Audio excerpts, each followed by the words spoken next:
नमस्ते बच्चों। आज हम स्वर और व्यंजन के बारे में थोड़ा सा बढ़कर जानकारी लेंगे। स्वर जो होते हैं इसको दो भागों में बांटते हैं। एक होते हैं ह्रस्व स्वर, एक होते हैं दीर्घ स्वर। ह्रस्व स्वर में ए, ई, उ और री होता है, जबकि दीर्घ में आ, बड़ी ई, बड़ा ऊ, ए, आई, ओ और औ होता है। ये कुल 11 होते हैं। इनमें भी ये संयुक्त अक्षर होते हैं। ये जो चारों हैं ये संयुक्त अक्षर मानते हैं। ए और ई मिलकर ए बनता है। ए और बड़ा ई मिलकर आई बनता है। ए और ऊ मिलकर ओ बनता है। और ए और बड़ा ऊ मिलकर औ बनता है। अब बात करते हैं व्यंजन की। व्यंजन में पहला होता है क वर्ग, च वर्ग, ट वर्ग, त वर्ग और प वर्ग।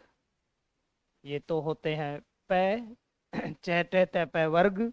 इसके अलावा होता है अंतस्थ व्यंजन। अंतस्थ, अंतस्थ। एक बार मैं थोड़ा सा इसको ठीक कर देता हूं। अंतस्थ होता है। ये चार होते हैं। इसी प्रकार उसमें कौन कौन से हैं वो बात कर लेते हैं। क में क, ख, ग, घ। इसी प्रकार इसी में पंचम भी आएगा ढ, जिसे अण बोलते हैं। इसमें च, छ, ज, झ और ये। ऐसे ही ट, ठ, ड, ढ, अण। त, थ, द, ध और न। और पे की बात करें तो पे, फ, ब, भ और म। अंतस्थ में य, र, ल, व, ये चार होते हैं। उष्म का मतलब होता है जिसमें बोलने पर उष्मा बाहर निकले, जैसे कि शंकर वाला स, षटकोण का श, श और है। और जो हिंदी वर्णमाला में जो क्षेत्रज्ञ होते हैं वो संयुक्त अक्षरों में चले जाते हैं। इस प्रकार ये 33 व्यंजन होते हैं। इन्हें हम स्थान के रूप में भी जानते हैं। जैसे इनका पहला स्थान मीन्स ये पूरी लाइन यहाँ तक। फिर इसी प्रकार से ये सेकंड ग्रुप, थर्ड ग्रुप, ऐसे ग्रुप बने हुए होते हैं। तो जब हम संधि सीखते हैं तो संधि में ये ग्रुप बहुत काम आते हैं। और ये पंचम बोलते हैं इन्हें। इन पंचम में भी मैं आपको एक बात बता दूं कि ये किसी भी शब्द में जब अनुस्वार के रूप में ये आते हैं तो हम इन्हें कैसे पहचाने। जैसे एक शब्द होता है चंचल, तो इस चंचल में हम समझते हैं कि ये जो अनुस्वार है ये न से नल वाला समझते हैं, जबकि ये गलत है। इसमें ये जो पंचम होता है वो अगले वाले हमारे व्यंजन पर डिपेंड करता है। जैसे इसमें च है तो इसमें जो ये है ये इस च का ही पांचवा है। यानी हम यदि इसे संस्कृत के हिसाब से खोल के लिखेंगे तो इसे ऐसे लिखा जाएगा। ये ध्यान रखें, यानी अगले वाले पर डिपेंड करेगा। जैसे अगला उदाहरण लें हम, कंकाल। तो कंकाल में अगला जो क है इससे पता लगता है कि ये अनुस्वार है, वो ऐसे आएगा। जो इसी का पांचवा है कंकाल। एक बार आरपीएससी ने पंचांग शब्द में पूछा था कि पंचांग में कौन कौन से पंचम हैं। तो ये जो है इसमें इससे पता लगेगा और इसमें इससे पता लगेगा। यानी ये है अनुस्वार, ये च यानी कि ये वाला पंचम है इसका, च का ये रहा। और ये जो च के ऊपर जो अनुस्वार है ये ग वाला है, यानी ग में जो पंचम है वो लगेगा। तो अगर बारीकी से हम पढ़ते हैं तो हिंदी में बहुत आनंद आता है, अन्यथा हिंदी कठिन भाषा लगती है। तो इसलिए हम लोग मिलकर के तैयारी में विशेष ध्यान दें।